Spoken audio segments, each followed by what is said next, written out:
ओं नमो भगवते वासुदेवाय। तृतीय स्कंद चतुर्दश अध्याय। आदिदयित जन्मवाणी 14 अध्याये बखाणी। श्री शुक उवाच मैत्रेय वाणी शुणी कर्णे तोष नोहिला तार मने। कृष्ण शुकर रूप कथा अमृतर समय गाथा। आनंदे सिरे कर देई पुणी विदुर पचारई। विदुर उवाच यज्ञ बराह रूपे हरि दंताग्रे धरणी उद्धरी। जलुआ सन्ते ऊर्ध्वगते आदि असुरता अग्रते। मिलिला गदा करे धरी ता देह दश नेबिदारी। एक कथा शुणी तुम्भ मुखे एबे पचारे मन सुखे। से दैत्य तेजे अनर्गला कि हेतु गदा युद्ध कला। ताहार जन्म कर्म जेते विस्तारी कह मुनि मते। परम कुतूहल बाणी जीवनिस्तरे जाहा शुणी।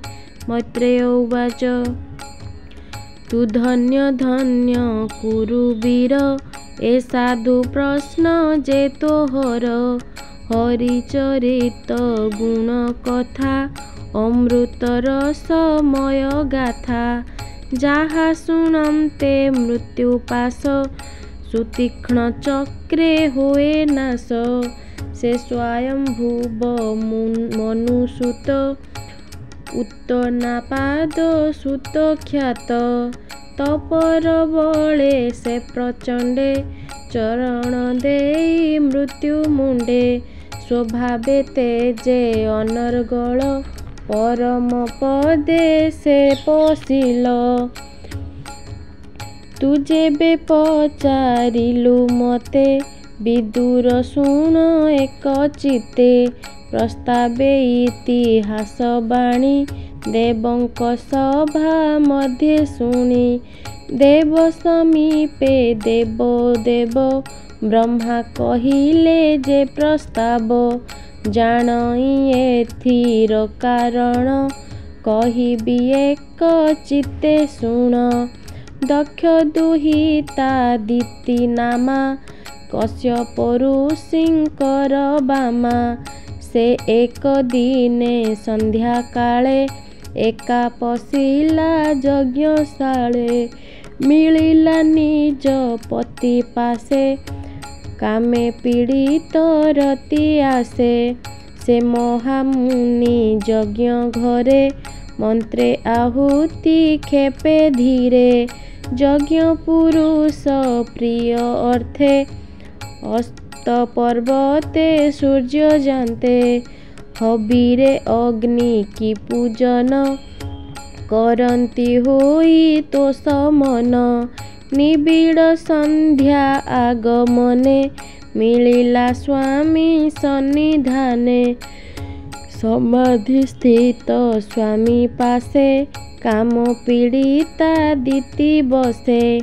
कर अंजलि सिरे देई बोले कश्यप मुख चाही। दिति उवाच भोनाथ शुण तपोधन अनंग घेनी सरासन। ता पंच बाणे मोर मने दहई तुम्भर बिहुने। कदली बन जेन्हे गज दंते बिदारे महातेज। समृद्धि देखी सपत्नीर मो मन दग्ध निरंतर। तु प्रजापतिंक ईश्वर सर्वकल्पना सुख घर। एबे मोठारे अनुग्रह करी सकल सुख दिय। जाहाकु स्वामी होई तस संसारे रहे तार जोश। आपना रूपे पुत्र जात हुई जार गर्भगत। ମୋ ପିତା ଦକ୍ଷ ପ୍ରଜାପତି, ପ୍ରଜା ସର୍ଜନେ ତାର ମତି। ଆମ୍ଭର ଗର୍ଭେ ପୁତ୍ର ଯେତେ, ଧର୍ମ ପାଳିବେ ଜଗତେ। ଏକଥା ମନେ ବିଚାରିଲା, ଯତ୍ନେ ସ୍ୱାମ୍ଭଙ୍କୁ ପଚାରିଲା। ସମ୍ମତି ଦେଖିଣ ଆମ୍ଭର, ତେଣୁ ବରିଲା ତତେ ବର। ଆମ୍ଭେ ଯେ ଭଗ୍ନୀ ତ୍ରୟୋଦଶ, ତୁମ୍ଭର ଚରଣେ ବିଶ୍ୱାସ। ଆମ୍ଭର ରୂପଶୀଳ ଗୁଣ, ତୁମ୍ଭେ ତ ପ୍ରତ୍ୟକ୍ଷ ପ୍ରମାଣ। ଭନାଥ ନଳିନ ଲୋଚନ, ଏବେ ତୁ କର ମୋ ବଚନ। ମୋ ସଙ୍ଗେ କର ଏବେ ରତି, ସୌଭାଗ୍ୟ ହେଉ ମୋ ସନ୍ତତି। ମୈତ୍ରେୟ ଉବାଚ। ଏମନ୍ତେ ଶୁଣି ତା ବଚନ, କଶ୍ୟପ ହୋଇ ଦୁଃଖ ମନ। ଚାହିଁଲେ ଦିତିର ବଦନ, ଅନଙ୍ଗ ବାଣେ ଛନ ଛନ। ଦେଖି ତାହାର ଦୁଷ୍ଟ ଚିତ୍ତ, କହନ୍ତି ମରିଚିଙ୍କ ସୁତ। କଶ୍ୟପ ଉବାଚ। ଶୁଣ ସୁନ୍ଦରୀ ମୋ ବଚନ, ମୁହିଁ ଜାଣଇ ତୋର ମନ। ଏ ସନ୍ଧ୍ୟା କାଳେ ମୋର ପାଶେ, ତୁ ଯେ ମିଳିଲୁ ରତି ଆସେ। ଏ ଧର୍ମ ପ୍ରମାଣ ସ୍ୱଭାବ, କେ ତାହା ଅନ୍ୟଥା କରିବ। ଏଣୁ ତୋହର ପ୍ରିୟ ଯେତେ, କରିବି ତୋହର ଆୟତେ। ସଂସାର ସ୍ୱଭାବଟି ଏହି, ଯେ ଧର୍ମ କର୍ମେ ରହେ ଗୃହୀ। ସର୍ବ ଆଶ୍ରମ ମଧ୍ୟେ ସାର, ପୁତ୍ର କଳତ୍ର ଘେନି ଘର।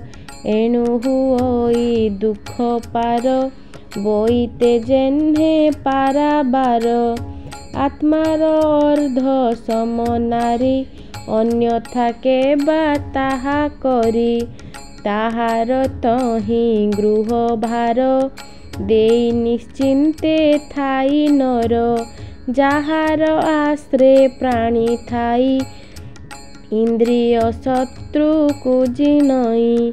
ଏଣୁ ତୁମ୍ଭର ଉପକାର, ସୁଝା ଯେ ନ ଯିବ ଆମ୍ଭର। ଏକଥା କେ କରିବ ଆନ, ଯାହା ସଞ୍ଚିଲେ ଭଗବାନ। ଏବେ ତୁ ଧୀର ଆତ୍ମମନେ, ମୁହୂର୍ତ୍ତେ ରହ ମୋ ବଚନେ। ଦେଖ ଏ ଭୟଙ୍କର ବେଳା, ପ୍ରେତ ପିଶାଚ ଗଣ ମେଳା। ଭୂତ ବେତାଳ ଘେନି ସଙ୍ଗେ, ରମନ୍ତି ଭୂତ ପତି ରଙ୍ଗେ। ଦେଖ ଏ ଘୋର ସନ୍ଧ୍ୟା କାଳେ, ଘୋର ଦର୍ଶନ ଗଣ। ଶ୍ମଶାନ ଧୂଳିରେ ଧୂସର, ଜଟା କଳାପେ ଭୟଙ୍କର। ଭସ୍ମ ଲେପନ ସର୍ବ ଅଙ୍ଗେ, ଭୂତାଦି ଗଣ ଘେନି ସଙ୍ଗେ। ବୃଷଭେ ବସି ଭୂତପତି, ଦେଖଇ ସର୍ବ ଜନଗତି। ତୋହର ଦେବର ସ୍ୱଭାବେ, ମୁହୂର୍ତ୍ତେ ରହି ସଖୀ ଏବେ। ପର ଅପର ଯାର ନାହିଁ, ବନ୍ଦନ ନିନ୍ଦନ ବା କାହିଁ। ଆମ୍ଭେ ସକଳେ ଯାଚରଣେ, ସେବୁ ସୁବ୍ରତ ଆଚରଣେ। ତାର ପ୍ରସାଦ ଶେଷ ଭୋଗ, ଭୁଞ୍ଜୁ ଅତୁଲ୍ୟ ସୌଭାଗ୍ୟ। ଯାର ନିର୍ମଳ ଗୁଣ ଚିନ୍ତା, ମାୟା ପଟଳେ ସର୍ବଜତି। ଚିନ୍ତନ୍ତି ନିର୍ଲେପ ଶରୀର, ଅଚିନ୍ତ୍ୟ ଗୁଣ ଯେ ଗଭୀର। ନିର୍ମଳ ଚେତା ମୁନିଗଣେ, ଧ୍ୟାନେ ଚିନ୍ତନ୍ତି ଯାଚରଣେ। ତପସାଧନେ ଯୋଗେ ଚିନ୍ତି, ଅଶେଷ ସମ୍ପଦ ଲଭନ୍ତି। ପିଶାଚ ମାର୍ଗ ଦେଖି ତାର, ସୁଜନେ କରନ୍ତି ବିଚାର। ଊଣା ଅଧିକେ ଯାର ନାହିଁ, ପିଶାଚ ଚେଷ୍ଟାରେ ଭ୍ରମଇ। ତାଙ୍କୁ ଯେ ଦୁର୍ଭାଗା ହସନ୍ତି, ସେ ତା ମହିମା ନ ଜାଣନ୍ତି। ବ୍ରହ୍ମାଦି ଦେବେ ଯାକିଙ୍କର ଜାମାୟା ବଳେ ଏ ସଂସାର। ସୃଷ୍ଟି ପାଳନ ସଂହାରଣ ଯେ ବିଶ୍ୱ ପରମ କାରଣ। ପିଶାଚ ଚେଷ୍ଟା ତାର ଦେଖି ସାଧବ ଜନେ ହୁଅନ୍ତି ଦୁଃଖୀ। ଚରିତ ବିଡ଼ମ୍ବନ ତାର ଦେବ ମାନବେ ଅଗୋଚର। ମୈତ୍ରେୟ ଉବାଚ ଏମନ୍ତେ ସ୍ୱାମୀ ବାକ୍ୟ ଶୁଣି ସ୍ୱଭାବେ ଉନ୍ମତ୍ତ ତରୁଣୀ। ମଦନ ବାଣେ ଭୋଳ ଚିତ୍ତ ବେଗେ ଧୋଇଲା ସ୍ୱାମୀ ହସ୍ତ। ବସ୍ତ୍ର କରସି ବାମ କରେ କଟାକ୍ଷେ ଚାହେଁ କାମ ଭରେ। ବୃଷଳି ପ୍ରାୟେ ଲଜ୍ଜା ଛାଡ଼ି ରମଣ ରସେ ଚିତ୍ତ ବଢ଼ି। ପତ୍ନୀ ନିର୍ବନ୍ଧ ମୁନି ଦେଖି ଧର୍ମ ବିଷये ମନେ ଦୁଃଖୀ। ଦୈବ ରୂପ ଯେ ଈଶ୍ୱର ତାହାଙ୍କୁ କରି ନମସ୍କାର। ଏକାନ୍ତେ ଯାଇ ତାର ସଙ୍ଗେ ମେଳ ହୋଇଲେ ରତି ରଙ୍ଗେ। ପତ୍ନୀ ରମଣ ରସ ସାରି ତକ୍ଷଣେ ଆଚମନ କରି। କର ଚରଣ ଧୋଇ ଜଳେ ଆସନେ ବସିଲେ ନିଶ୍ଚଳେ।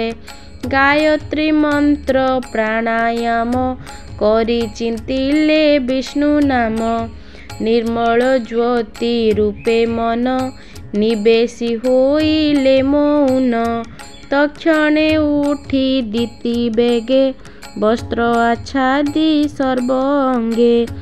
ସଲଜ୍ଜେ ଅଧ ମୁଖେ ରହି କହେ କଶ୍ୟପ ମୁଖ ଚାହିଁ। ଦିତି ଉବାଚ ଯେ ଗର୍ଭ ହୋଇବ ମୋହର ଯେମନ୍ତେ ନାଶ ନୋହେ ତାର। ଅବଜ୍ଞା କରି ଭୂତପତି ମୁଁ ଯେ ଆଚରିଲି ଅନୀତି। ଭରୁଦ୍ର ନମୁ ତ ଚରଣେ ତୋର ବିହାର ଭୂତ ଗଣେ। ହେ ଶିବ ଶିବ ଦଣ୍ଡଧର ଉଦଣ୍ଡ ଦଣ୍ଡ ତୋର କର। ତୁ ଉଗ୍ର ଭୀମ ଉମାପତି ତୋ ଅନୁଗ୍ରହ ନାହିଁ ଭୀତି। ଉପ୍ରାଧ ନାଶେ ତୋର ଦୟା ତାକୁ ନ ଲାଗେ ବିଷ୍ଣୁ ମାୟା। ତୁ ଉଗ୍ର ରୂପ କ୍ଷମା କର ନମ ନମସ୍ତେ ତପୟର। ସଂହାରେ କ୍ରୋଧ ରୂପ ତୋର ତପଦେ ମୋର ନମସ୍କାର। ଗର୍ଭ ମୋର ଖ ହେ ଗୋସାଇଁ ପ୍ରସନ୍ନ ହୁଅ ଦୟା ବହି। ହେ ପ୍ରଭୁ ଦେବ ଭଗବାନ ଆମ୍ଭକୁ ହୋଇବା ପ୍ରସନ୍ନ। ମୁଁ ଯେ ସ୍ୱଭାବେ ସ୍ତ୍ରୀ ଜାତି ନମ ନମସ୍ତେ ସତୀପତି। ପତ୍ନୀ ସ୍ୱଭାବ ଭଲେ ଜାଣ ବିଚାରି ହୁଅ ତୁ ପ୍ରସନ୍ନ। ମୈତ୍ରେୟ ଉବାଚ ଗର୍ଭ ଅଶେଷ ମନ ଦେଇ କମ୍ପେ କଶ୍ୟପ ମୁଖ ଚାହିଁ। ତକ୍ଷଣେ ଧ୍ୟାନ ଛାଡ଼ି ବେଗେ ମୁନି କହନ୍ତି ପତ୍ନୀ ଆଗେ। କଶ୍ୟପ ଉବାଚ ଭୋ ସଖୀ ଶୁଣ ଶୁଦ୍ଧ ଚିତ୍ତେ ଏ କର୍ମ ତୋହର ଆୟତେ। ମୁହୂର୍ତ୍ତ ଦୋଷ ଭୟଙ୍କର ଦେବ ହେଳନ କର୍ମ ତୋର। ଏ ଦୋଷୁ ତୋର ଗର୍ଭଗତେ ଜନ୍ମ ହୋଇବେ ବେନି ସୁତେ। ଦୁଷ୍ଟ ହୋଇବେ ଏ ଶୟଳେ ତପ ସାଧନେ କର୍ମ ବଳେ। ଏ ତିନି ପୁର ରାଜା ଗଣେ ବିକଳେ ଖଟିବେ ଚରଣେ। ଧନ ଜୀବନ ସେ ହରିବେ ପ୍ରାଣୀଙ୍କି ବହୁ ଦୁଃଖ ଦେବେ। ନିର୍ଦୋଷ ପ୍ରାଣୀଙ୍କି ମାରଣେ ପରର ମଣି କରସଣେ।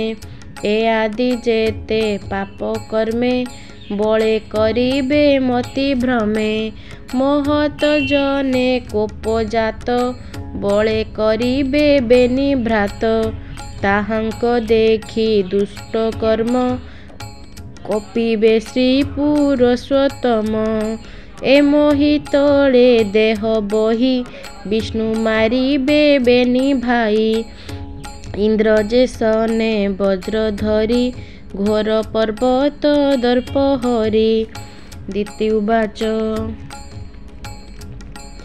हो नाथ मोर पुत्र जेबे संसारे दुष्ट कर्म भावे विष्णुर हस्ते जेबे नाश एणे मोहर नाही त्रास तही कि मोर भय नाही ब्राह्मण कोपे मुंड रई ब्राह्मण कोपे जे मरंती प्राणीक बोध आचरंती ताहांक नाही सुखलेश नरके हुअंती प्रवेश कर्मर बळे जेते जोनि जन्म लभंती देह घेनी अशेष दुख फल भोगे भुंजंती जीवन संजोगे कश्यप उवाच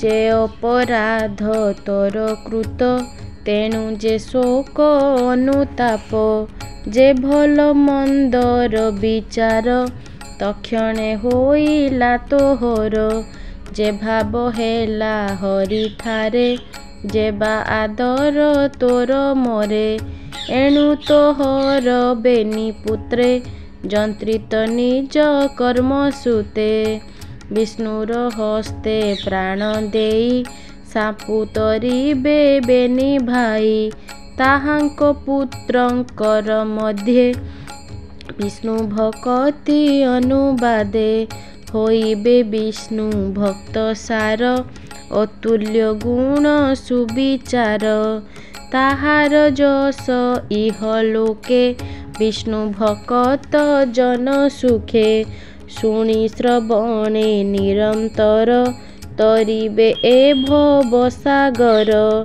तार स्वभाव पाइबारे जोगिए साधिबे संसारे होइब हृदय निर्मल अग्निरे जेह्ने हेममल जे हरि सर्व घटे पुरी से हरि तारे दया करी तार प्रसन्ने ए संसार जेणुता नाही निज पर से महाभागवत पुणी ताजस गाई तरे प्राणी महात्मा महते महत भक्ति बळे शोधी चित्त विष्णु भक्ति अतिरेके अन्ते मिलिब विष्णु लोके पर संपदे से सुखित दुखरे होइब दुखित हरि भजन शोक राशि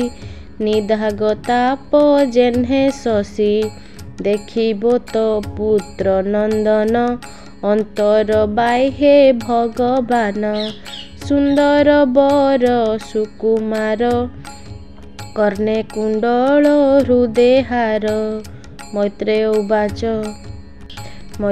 उवाच पुत्रर गुण मान शुण वैष्णव गुणे शिरमण अंतरे दीति अति तोषे स्वामी की नमिला हरसे दीति कश्यपर संवाद शुण सुजने ज्ञान भेद तृतीय स्कंधे भागवत कहिला विप्र जगन्नाथ इति श्रीमद्भागवते महापुराणे पारमहंस्यां संहितायां तृतीय स्कंधे दीति गर्भधारणं नाम 14 अध्याय।